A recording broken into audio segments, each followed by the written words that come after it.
Estamos de volta com o Hora da Saúde de hoje. Neste programa nós estamos falando sobre cuidados paliativos pela visão do paciente. A gente continua com a Ana Mi, que fala com a gente direto de São Paulo. Dr. Marcelo Gobo Júnior continua com a gente também aqui no programa, aqui no estúdio. Ana Mi, no bloco anterior, pedi para o Marcelo falar sobre essa sensação de bem-estar que toda essa sua consciência, de todo esse seu engajamento, esse trabalho podem proporcionar para você, E pensando no bem-estar em todos os âmbitos, como você já tinha dito, que era realmente o importante. Eu queria que você falasse mais sobre isso. Como é que você se sente diante de tudo isso? Quanto mais você se engaja, melhor você se sente? Como que é essa relação? Olha, eu assim, honestamente, eu penso que houve uma humanidade antes de mim, sabe? Pessoas viveram e elas construíram muitas coisas para que eu pudesse usufruir de muita coisa que eu usufruo hoje. Então, o que eu estou fazendo pela humanidade, sabe? Então, acho que essa foi a grande questão na minha vida, assim. Tipo, eu vim aqui só a passeio para utilizar todos esses recursos naturais e ir embora daqui sem ter construído qualquer coisa, sem ter tocado a alma de alguém. Então, de que valeu a minha existência? Então, acho que essa foi a grande questão para mim, assim, quando eu me deparei com toda essa possibilidade da finitude da vida. Então, eu penso que a gente tem que ser humanidade. Então, eu não estou aqui para tentar ser a iluminada, a super caridosa, não. Mas eu estou aqui para tentar fazer com que a minha vida, ela modifique a vida de alguém de alguma forma. Porque se eu puder dar um copo de água para alguém que teve sede, e eu pudesse saciar essa sede com um copo de água, então para mim já valeu essa vida. Porque daí eu realmente vim aqui para construir alguma coisa, para entregar a humanidade para alguém que precisa. Então, quando eu iniciei essa jornada aí de cuidados paliativos mesmo, de tentar dar suporte, ajudar esses pacientes, isso foi, como se tivesse dado ainda mais sentido para a minha vida, sabe? É muito profundo mesmo, assim. Então, eu acabei nutrindo um grande sonho de ter uma comunidade em que a gente pudesse falar abertamente, porque muitas ONGs, de câncer principalmente, elas estão sempre no raso da situação. É sempre aquela coisa de amarrar o lenço na cabeça, da estética feminina, então fica sempre nesse rasinho assim, e não se aprofunda, nas questões mesmo das pessoas. E aí, então, foi daí que surgiu a ideia de criar uma casa paliativa, que ela vai funcionar aqui em São Paulo. A gente não abriu ainda por conta da pandemia, mas já que as portas estavam fechadas, eu decidi abrir janelas online. Então, a gente faz muitas aulas. Hoje já é uma comunidade com mais de 1.500 pacientes e familiares que estão na linha de frente desse cuidado. E lá a gente fala sobre absolutamente tudo. Então, é um espaço muito amplo em que a gente consegue falar de todas as dimensões de sofrimento humano. Então, a gente tem aula com filósofos, a gente tem aula sobre questões de autocompaixão, a gente tem aula sobre sentido de vida, a gente tem clube do livro com leituras que são, normalmente, que tratam dessa questão da brevidade da vida, a gente tem aula sobre dor, a gente tem aula sobre fadiga, a gente tem aula sobre tudo, todas as dimensões que abordam esse cuidado paliativo, que é a dimensão física, emocional, espiritual e social. Então, por exemplo, acho um exemplo muito bacana que eu posso dar de quando a gente consegue olhar de frente para esses pacientes e dar a eles a possibilidade de que eles realmente sejam protagonistas. A gente fez uma aula sobre dor, porque tem sempre o mito da morfina, que a morfina vicia, a morfina mata, quando estiver tomando morfina é porque já está no fim da vida. Não, morfina é um remédio para dor. É simples assim. Mas existia todo um tabu, que os próprios médicos têm medo de prescrever morfina. E os que prescrevem, eles prescrevem ou com medo ou não fazem uma prescrição completa com as doses de resgate corretas. Então a gente fez uma aula para esses pacientes. E aí, de repente, eles chegavam, com feedback, falando assim, eu cheguei no meu médico e falei assim, doutor, essa prescrição está errada, porque eu só tenho que prescrever a morfina junto com o laxante, porque é um efeito colateral. Então, isso aí, imagina, a gente está salvando vidas, assim, porque daí eles já chegam lá ensinando o médico como ele deve fazer, muitas vezes. Ou então mostrando para o médico que ele não tem medo de lidar com essas questões difíceis. Então, a gente já chegou num ponto que a gente teve aula até sobre sedação paliativa, porque sempre tem a questão de muita gente achar que a sedação paliativa é uma eutanásia. E primeiro, que a eutanásia nem é algo permitido aqui no Brasil e não faz o menor sentido quando a gente associa a sedação paliativa com a eutanásia.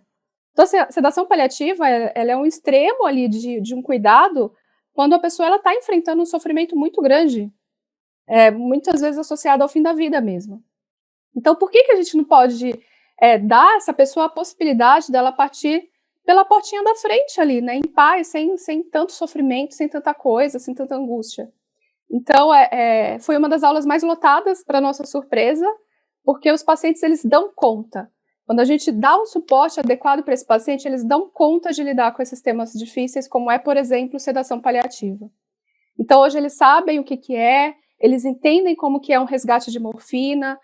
A gente tem uma brincadeira lá do chofadiga, por exemplo, que é um efeito muito comum, né, para paciente, principalmente oncológico.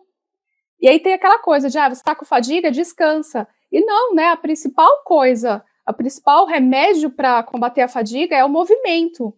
E não necessariamente atividade física complexa. Às vezes ler um livro, às vezes plantar a sua hortinha, às vezes você estar em movimento.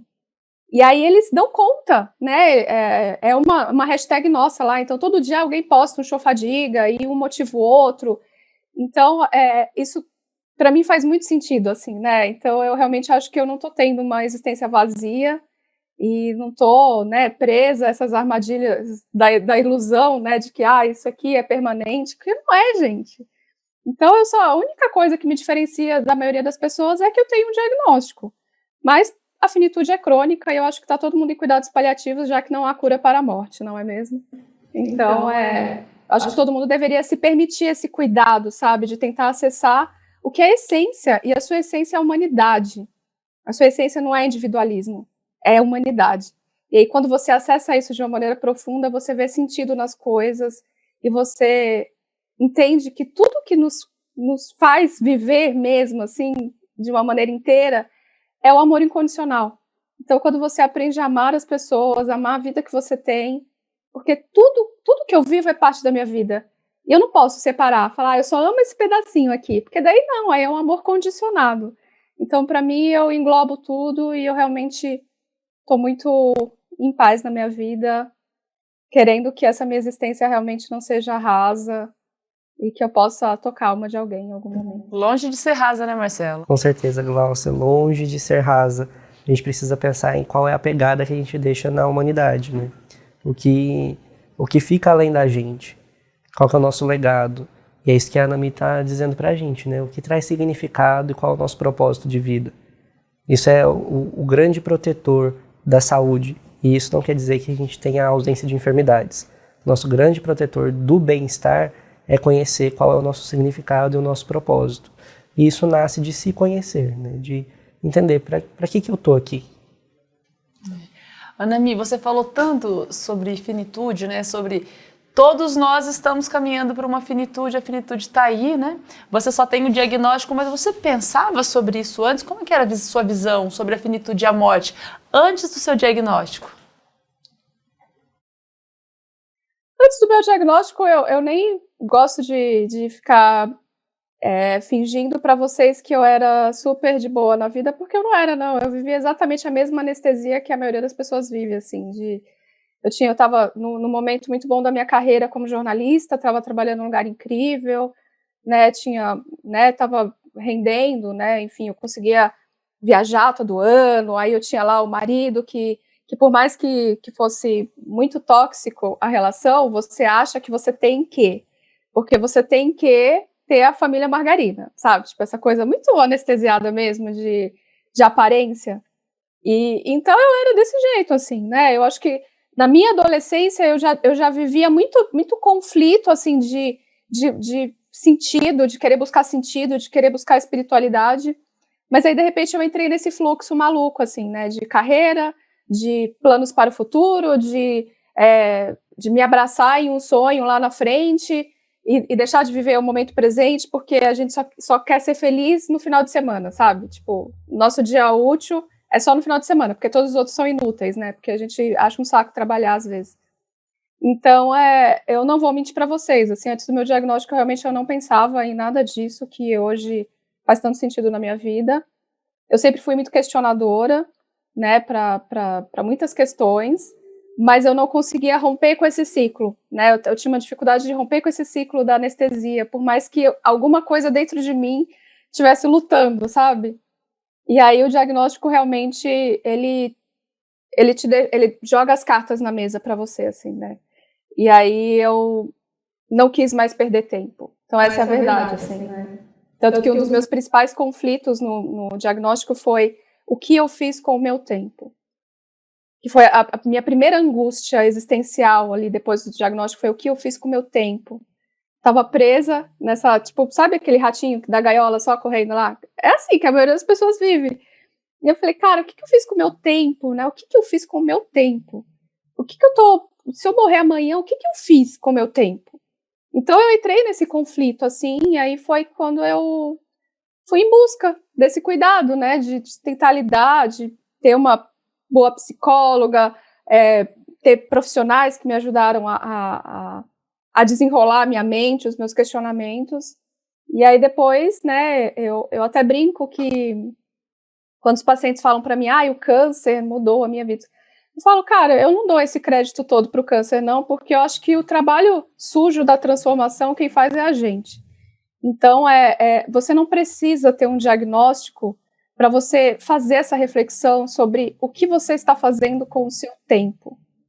Ainda mais nesse tempo que a gente está vivendo agora de pandemia, que deixa tudo muito mais latente e impermanente, né?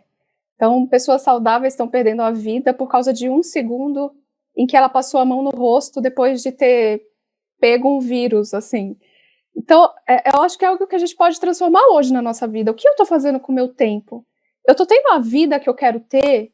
O que eu estou deixando de rastro para essa humanidade, né? Então, é você encontrar sentido, né? E a gente só encontra sentido quando a gente realmente olha para dentro. E foi esse o trabalho que eu tive que fazer comigo mesma. E então, eu não dou todo o crédito para o câncer, né? Eu dou o crédito para a minha coragem de olhar para mim e tentar entender, né, quem eu sou de verdade e o que faz sentido nessa vida para mim. Poxa vida, hein?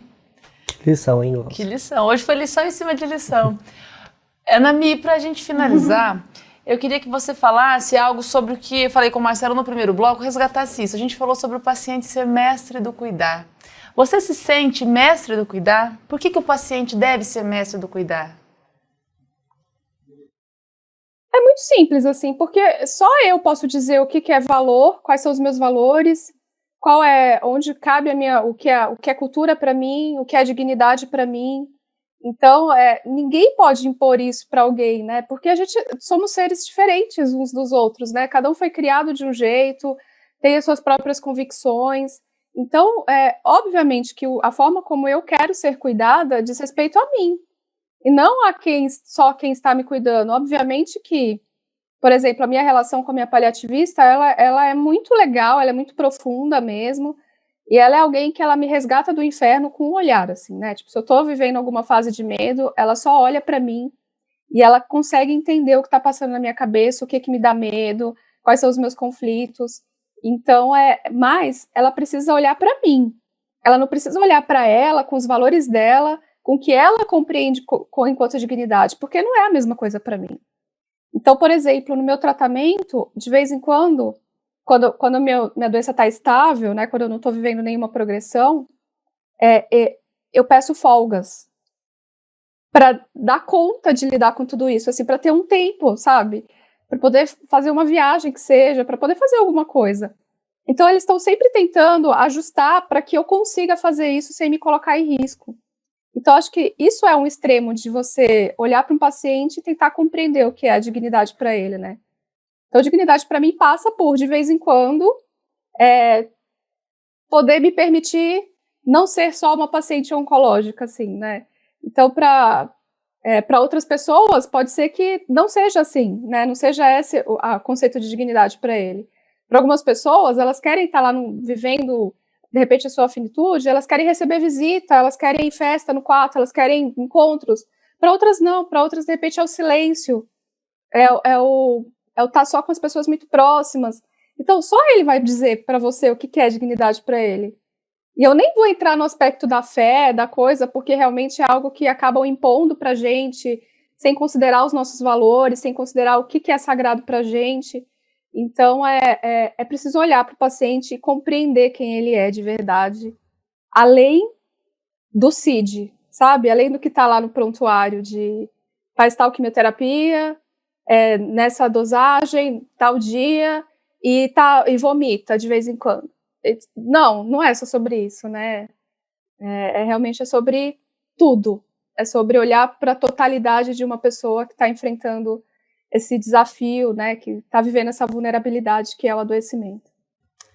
E o programa de hoje foi exatamente sobre isso, né? Sobre olhar para o paciente, para o ser humano em sua totalidade. Ana Michele, muito obrigada, Ana Mi. Obrigada por estar aqui conosco, obrigada por compartilhar tanta coisa boa conosco. Eu realmente te agradeço. Obrigada. Obrigada, Marcelo. Eu agradeço até a possibilidade de falar sobre esse tema que não é tão recorrente, mas que é tão importante. Com certeza. Marcelo, obrigado pela sua participação também. É sempre um prazer, nossa, poder aprender aqui com pessoas tão instruídas e de tanta experiência de vida, tanto saber. É um programa realmente inspirador. Obrigada a você também por estar conosco em mais esse Hora da Saúde. Espero que esse programa tenha tocado a você, tanto quanto tocou a gente aqui no estúdio. Quer assistir novamente? Quer compartilhar com quem você acha que precisa ouvir, que precisa assistir esse programa? Vai lá, youtube.com/Hospital de Amor. Vai lá, comente, compartilhe, deixa sua dúvida sobre saúde, compartilhe esse programa com quem você quiser. A gente se encontra no próximo Hora da Saúde. Até mais!